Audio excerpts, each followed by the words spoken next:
اعوذ باللہ من الشیطان الرجیم، بسم اللہ الرحمن الرحیم۔ ہم سن رہے ہیں حدود دائرہ، بزرگان مہتویہ کی دائروں کی زندگی، ان کی صبح، ان کی شام، الگ الگ عنوانات کے تحت گفتگو کی جا رہی ہے حضرت خوب میاں صاحب پالن پوری رحمۃ اللہ علیہ کتاب کے ذریعے۔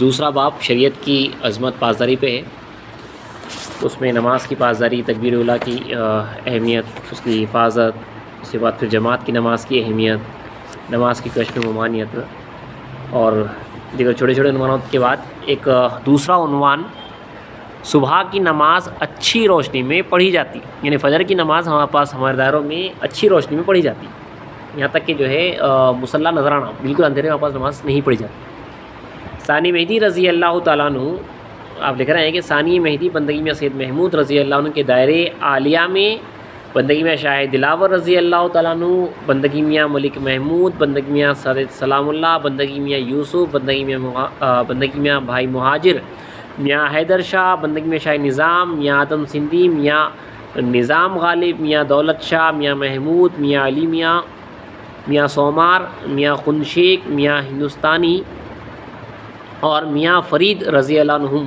350 کے قریب تابعین رہتے تھے ثانی مہدی کے دائرے میں۔ یہ تمام بزرگ صبح کی نماز اچھی روشنی میں پڑھتے تھے۔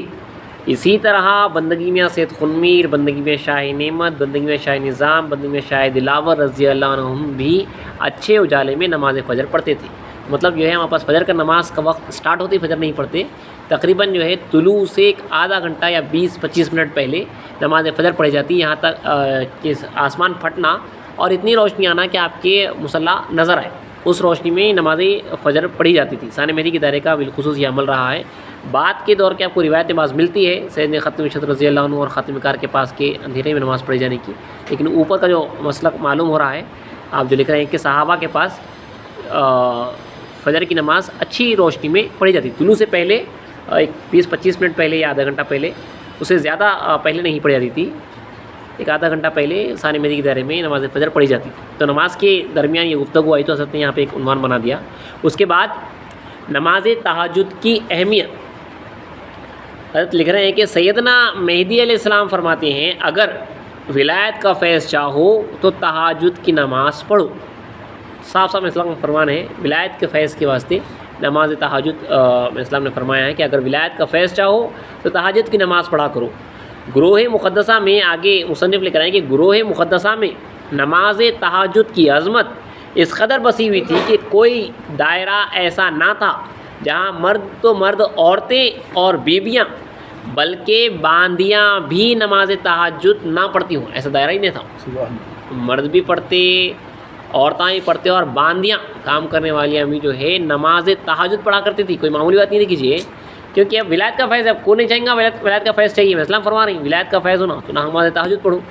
تو حضرت آگے لکھ رہے ہیں بندگی میں سے شہاب الدین شہاب الحق رضی اللہ عنہ بن حضرت صدیق ولایت کے دائرے میں جہاں 1800 فقیروں کا مجمع تھا، 2 باندیاں جو جنگل سے لکڑیاں اکٹھا کر کے گٹھا اٹھا کر ذرا دم لینے کے لیے دائرے کے نزدیک ایک درخت کے نیچے بیٹھ گئی تھی۔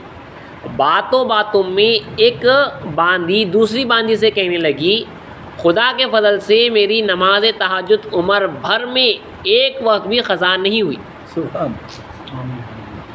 دن بھر کی 5 نمازیں کی تو جو ہے پوچھنے کی بات ہی نہیں ہے، رات کو اٹھ کر نماز تہجد جو پڑھ رہے ہیں ان کی جو ہے نماز یہ قضا نہیں ہوئی ہے۔ یہ واقعہ اس واسطے ظاہر آیا کہ واقعہ اس واسطے معلوم ہوا، وہاں سے ایک سپاہی گزر رہا تھا، اس نے غیر مذہبی ہے، یہ 2 باندیوں کی بات سنی کہ ایک عورت دوسری عورت کو کہہ رہی ہے کہ خدا کا فضل ہے آج تک جو ہے نماز تہجد قضا نہیں ہوئی، تو وہ دریافت کرا آخر تم لوگ کون ہیں؟ تو کہا کہ ہم حضرت شہاب الدین شہاب الحق کے دائرے کی باندیاں ہیں۔ تو وہ شخص خیال کیا کہ جہاں کے دائرے کی باندیوں کا یہ عالم ہے تو وہاں کے عورتیں، وہاں کے مرد حضرات، وہاں کے مرشد فقراؤں کا نہ جانے کے عالموں کا تصدیق کریں انہوں مہدویت کی، تو وہاں پہ یہ واقعہ ظاہر ہوا ہے۔ آگے حضرت لکھ رہے ہیں کہ بندگی میں سید برہان الدین رحمۃ اللہ علیہ اپنی تصنیف شواہد الولایت میں تحریر فرماتے ہیں کہ نماز تہجد سنت موقدہ کی شان رکھتی ہے، یہ رسول اللہ اور میں اسلام کے واسطے فرض کا حکم ہے جہاں پہ اللہ تعالیٰ نے، اور ہمارے واسطے جو ہے نوافل میں جو ہے اس کو شمار کیا گیا، سنت میں اس کو شمار کیا گیا۔ رسول اللہ اور میں اسلام کے واسطے حکم ہے اللہ تعالیٰ کا کہ جو ہے آپ نماز تہجد کو اٹھنے کے واسطے اللہ کا حکم آیا تھا صاف صاف سورہ قرآن مجید میں، سورہ بنی اسرائیل میں آیت ہی نہیں کیجیے. تو یہاں پہ اس وجہ سے خوب صاحب پالن پوری بندے سے برہان الدین کی روایت لائے ہیں کہ نماز تہجد سنت موقدہ ہے، وہ سنت جو رسول اللہ نے کبھی چھوڑی نہیں، تاکیداً رسول اللہ نے یہ نماز پڑھی ہے. اسی لیے دوسرے بات کے مصدقین کے واسطے جب میں اسلام کا فیض چاہتے ہو، صاحب نے اسلام جہاں پہ رکھ رہے ہیں کہ اگر ولایت کا فیض چاہو تو تہجد کی نماز پڑھو. اسی لیے حضرت لکھ رہے ہیں آگے کہ کون ایسا کاسب بھی ہوگا جو نماز تہجد جو فیض ولایت نہ چاہتا ہوگا. تو اسی لیے ہمارے پاس ایسے بزرگان گزرے، فقیر تو فقیر، کاسبین بھی نماز تہجد جو ہے ایک زمانے میں ہمارے پاس ادا کیا کرتے تھے. فقراء تو فقراء ادا کر رہے ہیں. ہمارے پاس کے گھرانے کا واقعہ ہے، ہمارے فقیر کے جو ہے پردادا کے والد میاں سید یعقوب رحمۃ اللہ علیہ ایک عمر آنے کے بعد ترک دنیا کی ہے، لیکن 14 سال کی عمر سے آپ نماز تہجد گزارتے ہیں. 14 سال کی عمر سے تہجد گزارتے میاں سید یعقوب رحمۃ اللہ علیہ، ان کے بارے میں اکثر پڑھا گیا ہے. تو فقراء تو پڑھتے ہی تھے، لازمی ہے فقراء کے واسطے، مطلب سیدھی بات ہے فقراء کے واسطے لازمی ہے. کاسبین بھی جو ہے کیونکہ چاہتا ہوں نہیں فیض ولایت ہونا اس واسطے جو ہے، مگر اس کے واسطے شرائط لگائے گئے ہیں، کیونکہ نماز تہجد کی پابندی ہے، اس کو پابندی سے پڑھنا ہے، مرشد سے اجازت لے کے پڑھنا ہے، اور اس کے بعد سو کر اٹھ کر پڑھنا ہے، اور پڑھ کر جو ہے پھر فجر تک سونا نہیں ہے. اسی لیے کئی شرائط لگائے گئے ہیں. اس واسطے اپنے پاس مرشد کی اجازت لے کر جو ہے نماز تہجد پڑھی جاتی ہے. اور ساتھ ہی ساتھ حضرت سید خدا بخش روزی صاحب رحمۃ اللہ علیہ جو نماز تہجد کے تعلق سے ایک پیرا جو ہے شروعات کا پڑھ دیتا ہوں، تھوڑا سا مسئلہ کلیئر ہونے کے واسطے.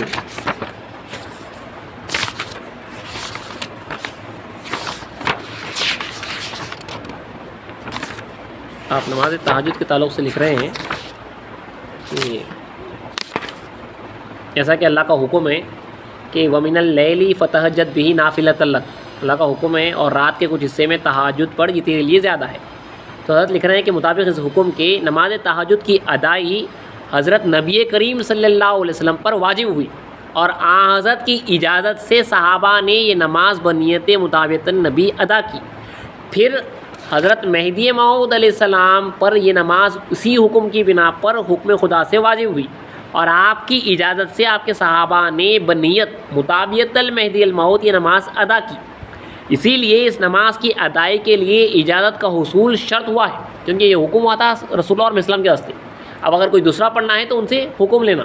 تو اسی لیے حضرت لکھ رہے ہیں کہ اس نماز کی ادائی کے لیے اجازت کا حصول شرط ہوا ہے، اور کسی مہدوی کے لیے بغیر اپنے مرشد یعنی حضرت مہدی علیہ السلام کے سلسلے کے کسی اہل ارشاد سے اجازت پانے کے اس نماز کی ادائی جائز نہیں ہے. ہمارے پاس فاسٹ ہے کیونکہ رسول اللہ اور اسلام کو حکم ہوا ہے. اسی لیے اب آپ وہاں پہ صحابہ نے رسول اللہ سے اجازت لی، پھر میں اسلام سے صحابہ نے اجازت لی ہے. اسی لیے ہمارا کام ہے کہ اپنے مرشد سے جن کا سلسلہ مہدی موعود علیہ السلام تک جا رہا ہے ان سے اجازت لے کر نماز تہجد پڑھنا ہے. تو مرشد بھی دیکھتے ہیں کہ انہیں کس لیول کا ہے، کیونکہ ہوتا یہ نارملی نماز تہجد کی اہمیت غیر مہدوی میں جو ہے اتنی زیادہ نہیں ہے. وہ لوگ صرف ایسے ہی جو ہے کبھی جاگ مل گئے جو ہے نماز تہجد ادا کر لیتے ہیں، رمضان کے موقع پہ نماز تہجد پڑھ لیتے ہیں، کبھی پڑھے کبھی چھوڑ دیے. ہمارے پاس اس کی کافی اہمیت ہے، کیونکہ یہاں پہ فیض ولایت جو ہے چھپا ہوا ہے اس نماز میں. شاعر بھی کہتا ہے کہ گہرے اندھیریوں میں تارے چمک رہے ہیں، رات ہی کو ہے بکتا سودا تیری گلی میں. اللہ کے پاس جو سودا بکتا ہو رات میں بکتا کیوں رہے اللہ کے بازار میں. تو رات میں جو بیٹھتا انہیں جو ہے وہ سودا خریدتا وہاں سے. معرفت کے خزانے جو بھی نورانی بارش ہونا ہے اسے یہاں پہ ملتی ہے. اسی لیے ہمارے پاس ولایت کا فیض ملنا ہے. اور پھر مرشد کی اجازت سے مرشد دیکھ کے اس کی قابلیت اس کے اہل کو دیکھ کر اجازت دیتے تھے. اب اس کے پڑھنے پہ اور اس کے چھپانے پہ مطلب لوگوں میں ظاہر ہونا اور چھپانا اس کے اوپر جو ہے دو رائے ہیں بزرگوں کی. خوبیہ صاحب تو صاف لکھ رہے ہیں کہ دائروں میں 1400 فقراء تھے، سب نوبت میں بیٹھتے، اب اپنی اپنی نوبت کی باری میں نماز تہجد پڑھ لیتے تھے، تو کون کسے چھپاتا تھا. تو یہاں پہ سیدھا بات ہے کہ آپ کا تمام اعمال کی جو نیت ہے وہ تمام اعمال کا جو دار و مدار ہے وہ نیت کے اوپر ہے. خلوص کی نیت رکھو اور اسے جو ہے آپ بس بغیر چھپائے جہاں پہ پڑھنا ہے آپ پڑھتے چلے جاؤ، اس کو چھوڑو مت. لیکن اب بعض بزرگان دین جو ہے یہ رائے دیے ہیں، کیونکہ جب اس وقت پہ جہاں پہ دائرہ ہے جہاں پہ تمام پڑھنے والے ہیں وہاں پہ سب پڑھ رہے ہیں، لیکن اب جب حالات خراب ہو گئے، دائرہ نہیں ہے، فقراء اکرام نہیں ہے، وہ حالات نہیں ہیں، سب جو ہے مکسڈ ہے، تو اس صورت میں نماز تہجد کو چھپانا شرط لگا دی. جب پڑھنے والے اگر پورے ہو تو چھپانے کی ضرورت ہی نہیں ہے. جب پڑھنے والے پورے نہیں ہیں، بالکل کم مقدار میں ہو گئے، تو وہاں پہ چھپانا، کیونکہ ریا کا ڈر رہتا اور لوگوں میں شہرت ہونے کا ڈر رہتا، اسی لیے اسے چھپانا شرط کیا گیا ہے۔ اور اسی واسطے یہ بھی وطر کی نماز بھی لوٹا کر پڑھنے کے واسطے شرط لگائی گئی، عشاء کی نماز کے بعد جو ہے وطر پڑھنا، پھر نماز تہجد پڑھا ہوا دوبارہ جو ہے انہیں وطر لوٹانا۔ تو بہرحال ایسے کئی شرائط ہیں جو مرشد کے پاس اصل معلوم ہوتا، یہ ہمارے سے نہیں بلکہ اپنے مرشدین سے اس کو جو ہے دریافت کرنا ہے نماز تہجد کے اوپر۔ ایک چھوٹے سے عنوان کے اوپر جو ہے بات کر کے آج کی نشست ختم کر دیتے ہیں۔ حضرت نماز ہی کے تعلق سے لکھ رہے ہیں کہ قاری اور حافظ امام کی ضرورت۔ دائرے میں امام مقرر کرتے وقت قاری اور حافظ کا لحاظ کیا جاتا۔ ہاں بس کبھی بھی مہدی موعود علیہ السلام ہمیشہ نماز نہیں پڑھائے ہیں، اسلام ہمیشہ نماز نہیں پڑھائے ہیں، نماز کے واسطے ایک امام کو مقرر کرتے تھے۔ اسی طرح دوسرے بزرگ دین کے دائرے میں جو ہے مرشد اعلیٰ ہمیشہ نماز نہیں پڑھاتے تھے، بلکہ کوئی اچھا حافظ اور قاری امامت کے واسطے مقرر ہوتا، مگر شرط یہ ہے کہ انہیں فقیر ہونا۔ اب اس بات سے یہ دھوکے میں نہ آ جائے کہ کوئی حافظ ہے کوئی قاری، اس کو آپ امامت کے واسطے آگے بڑھا دیں گے، فقیر ہے نا انہیں۔ فقراؤں کے دائرے میں کوئی فقیر جو حافظ ہے اور جو قاری ہے اس کو نماز کے امامت کے واسطے آگے بڑھایا جاتا۔ تو ہمارے پاس حضرت لکھ رہے ہیں کہ امام مقرر کرتے وقت قاری اور حافظ کا لحاظ کیا جاتا۔ امامت فقیر ہی کرنا ہے، فقیر قاصد کے پیچھے نماز نہیں پڑھ سکتا۔ امام مقرر کرتے وقت قاری اور حافظ کا لحاظ کیا جاتا۔ چنانچہ بندگی میاں شاہ دلاور ان کے دائرے عالیہ میں بندگی میاں حسن رضی اللہ عنہ 7 خرت جانتے تھے، 7 خرتوں سے واقف تھے، وہ حافظ جو 7 خرت سے واقف تھے، انہوں جو ہے امام تھے۔ بندگی میاں شاہ نظام رضی کے دائرے میں 27 حفاظ تھے۔ حضرت خاتم الشد کے دائرے میں بندگی میں ملک قطب الدین قاری ہونے کے علاوہ حافظ قرآن بھی تھے، اسی لیے آپ ہی کو امام بنایا تھا۔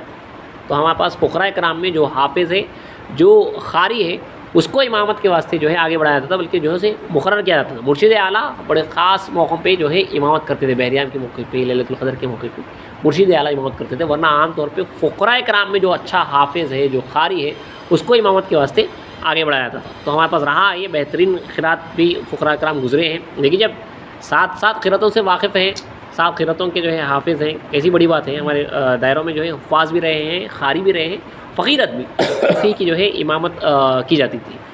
انشاءاللہ کل کے عنوان میں اللہ چاہا تو نماز لیلۃ القدر کی اہمیت ہے، اگلی نشست میں کھلی جائے گی۔